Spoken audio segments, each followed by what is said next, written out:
طلاق ثلاثہ پر مودی کابینہ کی جانب سے آرڈیننس لانے کے خلاف مجلس اتحاد المسلمین کے ہیڈ کوارٹر میں 27 ستمبر کی شام تا دیر رات گئے ایک احتجاجی جلسے کا انعقاد کیا گیا۔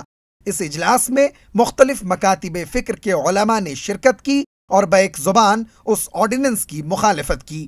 بیرسٹر اسد الدین اویسی کا آرڈیننس پر کہنا تھا، طلاق ثلاثہ سے متعلق آرڈیننس نہ صرف شریعت اسلامیہ سے متصادم ہے بلکہ یہ دستور کے خلاف ہے اور خواتین کے حق میں نہیں ہے۔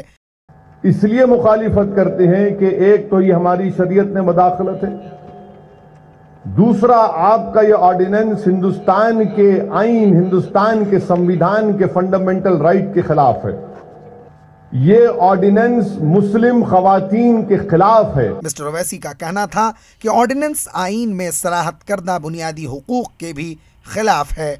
بیرسٹر اویسی کا کہنا تھا کہ ملک میں 24 لاکھ ایسی خواتین ہیں جن کو ان کے شوہروں نے تنہا چھوڑ دیا ہے، ان میں 22 لاکھ غیر مسلم خواتین ہیں اور ان میں وزیر اعظم کی اہلیہ بھی شامل ہیں۔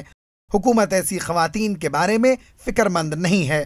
انہوں نے بتایا کہ اس آرڈیننس کے روح سے ایک مسلمان بیک وقت 3 طلاق دیتا ہے تو اسے 3 سال کی سزا ہوگی، جبکہ یہی عمل کوئی غیر مسلم کرتا ہے تو اسے صرف 1 سال کی سزا ہوگی۔ یہ دستور میں دیے گئے حق مساوات کے خلاف ہے۔ اب اگر اس آرڈیننس کو ایک مسلمان مرد کے خلاف استعمال کیا جائے گا اور کورٹ اس کی غلطی کو مانتا ہے اور سزا دیتا ہے تو اس کو 3 سال کی سزا، اور اگر کوئی غیر مسلم ہوگا جس کو دوسرا قانون ہے اس قانون کا استعمال ہوگا تو کورٹ اس کو 1 سال کی سزا۔